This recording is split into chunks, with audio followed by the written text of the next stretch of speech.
The alternative to lithium-based batteries will shock the entire industry.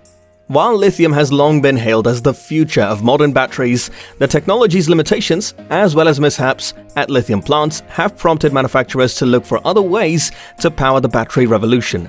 Umar Ali examines alternate battery materials that have a lot of promise. Voltage is back to inform you about a whole new technology that is going to revolutionize this sector. Hello everyone and welcome back to another episode of Voltage. We are here to acknowledge you with updates. The alternative to lithium-based batteries will shock the entire industry and also give you a brief analogy of them. So hurry up and subscribe to the channel and smash the notification bell to not miss any of our updates. With that being stated, let's jump into the business. Over the last 7 years, 110 villages throughout Africa and Asia have been powered by zinc and oxygen batteries, which are the foundation of energy storage technology. Lithium is a critical component in batteries, but its scarcity has prompted producers to look for alternatives. Meanwhile, people are looking for a successor, particularly since there's no certainty that we'll be able to find enough raw material to meet demand. But are these replacements present in such a load? How will companies look at these replacements? Do people get satisfaction from working on such batteries? Number 1. Zinc. Zinc is a promising alternative to lithium because of its vast availability, basic stability, and inexpensive cost. But commercialization efforts have been few and far between.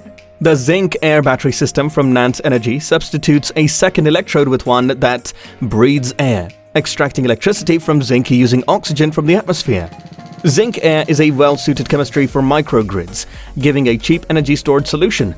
According to a Lux research analysis, flow batteries are difficult to scale down to the size of a typical microgrid, and lithium-ion batteries are prohibitively expensive. Nant Energy also created a technology that allows zinc to keep its charge for longer periods, overcoming the problem of zinc and zinc air batteries' limited reusability. The technology, according to the company, may be created locally without the need for rare or expensive materials, decreasing dependency on imports and contributing to local economies and jobs. Zinc air batteries are also free of hazardous chemicals and are neither highly reactive nor combustible, making them suitable for recycling and disposal.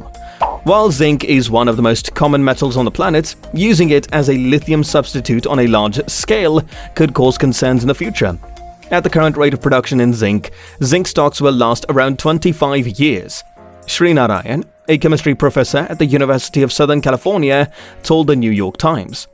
As a result, it's unclear if we'll have enough zinc to meet the tremendous demand for grid-scale batteries based on available reserves.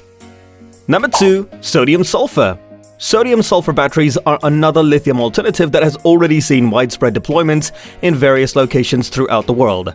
Abu Dhabi installed the world's largest storage battery, which uses sodium-sulfur battery cells, in February 2019. It has a capacity of 108 megawatts, 648 megawatt hours, which is 5 times that of the second largest storage battery. Sodium-sulfur batteries have a longer lifespan than lithium-ion batteries, with lifespans of roughly 15 years compared to 2 to 3 years that lithium batteries are predicted to last. Sodium and sulfur are also common and inexpensive ingredients, which alleviates one of lithium batteries' major drawbacks. However, due to the volatile nature of both sodium and sulfur, there are risks associated with their handling, due to the extremely exothermic reaction. Liquid sodium coming into touch with water in the atmosphere poses a substantial risk, which could turn explosive when functioning at scale. Many accidents have occurred at sodium-sulfur battery factories and installations, including the 2011 fire at the Tsukuba plant in Japan, which forced manufacturer NGK to temporarily halt the production of their sodium-sulfur batteries. The high working temperature of 300 degrees Celsius required to liquefy the sodium is another disadvantage of sodium-sulfur batteries. These high temperatures could harm the ceramic membrane that separates the battery's anode and cathode components, as well as increase the volatile nature of the reactants. Number 3. Hydrogen. Several energy businesses have prompted hydrogen as a carbon-neutral alternative to liquefied natural gas, and hydrogen fuel cells are being researched as a lithium battery replacement. Because hydrogen and oxygen are used as reactants, hydrogen fuel cells offer a 10-fold higher energy-to-weight ratio than lithium batteries. As a result, hydrogen fuel cells can be lighter and take up less space while supplying the same amount of power as lithium batteries, saving both time and money. Hydrogen is abundant in the environment, giving it a viable alternative to elements like lithium and zinc, which have limited supply. In comparison to conventional batteries, hydrogen fuel cells have a wider range and only produce water and heat as part of the energy production process, making them a more efficient and carbon-neutral source of electricity. While the construction of batteries and the gadgets they power emits carbon dioxide into the environment, this effect can be reduced by using renewable energy sources to power the processes. Hydrogen batteries emit less CO2 during production than lithium batteries, since they do not require energy-intensive mining. Hydrogen fuel cells, on the other hand, are a relatively new technology with their own set of limitations. Hydrogen, like salt, is extremely flammable and can explode if not handled properly. It's critical to keep the temperature of the fuel cells under control to avoid volatile reactions, and because fuel cells perform best with liquid water rather than steam or ice. Both as a gas and as a liquid at low temperatures, storing hydrogen is costly and energy-intensive. Despite its abundance in the atmosphere, hydrogen is difficult to generate and transport, especially in large quantities. Number 4. Magnesium. Magnesium is now being investigated as a potential future battery component. It's an element with a large charge of +2, which is higher than lithium and sodium combined. According to one study, magnesium metal batteries could offer a higher energy density, greater stability, and lower cost than today's lithium-ion cells. Magnesium also has another benefit. During the battery discharge phase, each magnesium atom releases 2 electrons, as opposed to 1 electron for lithium. It now has the capability of delivering roughly twice as much electrical energy. Number 5. Hemp.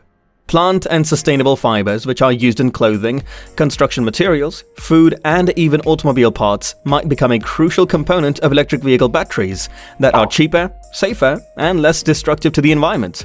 Bump Research Corp., a Texas-based startup that has created a battery replacement, is one of the proponents.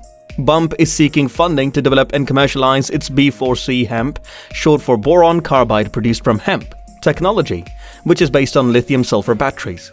We take rechargeable batteries for granted in this era of electronics. These batteries have one thing in common. They power everything from phones and laptops to high-tech cameras. All of them are constructed of lithium. In recent years, lithium-ion batteries have taken the world by storm. They are currently the most prevalent battery storage option, accounting for over 90% of the global grid market. They also store energy effectively and for a long time. However, in today's world, their most famous application is in electric automobiles. A rise in lithium-ion battery production over the previous decade has resulted in an 85% drop in pricing, making electric automobiles commercially viable for the first time in history. Batteries lay the way of a future without reliance on fossil fuels, which is critical if we want to mitigate climate change. However, lithium isn't the most eco-friendly chemical element we might use. Huge lithium reserves in South America are consuming water by gallon, triggering terrible water-related conflicts among communities. To make 1 ton of lithium, 2.2 million gallons of water are required. Lithium extraction is also bad for the environment and can pollute the air. Many people point out that lithium-ion batteries can be recycled, which is a big positive because it means they can be reused instead of needing to be mined every time. However, this is not yet a widely accepted practice, and battery recycling has made only modest progress in recent years. If we are to rely on lithium batteries in the future, this must improve. The reuse and recycling of LIBs is no longer a choice, but an inevitable need for both battery and battery EV producers, writes Mario Pagliaro in a new study. So what do you think about such replacements? Will this cope with the pace of production? What are your thoughts on this? Let us know in the comments below. Having said that, we have reached the end of our video. I hope you enjoyed this video and found it useful. If yes, don't hesitate to give it a thumbs up. And it's high time for you to subscribe to the channel and turn the notification bell on to get all the updates on our works. See you soon. Until then, peace.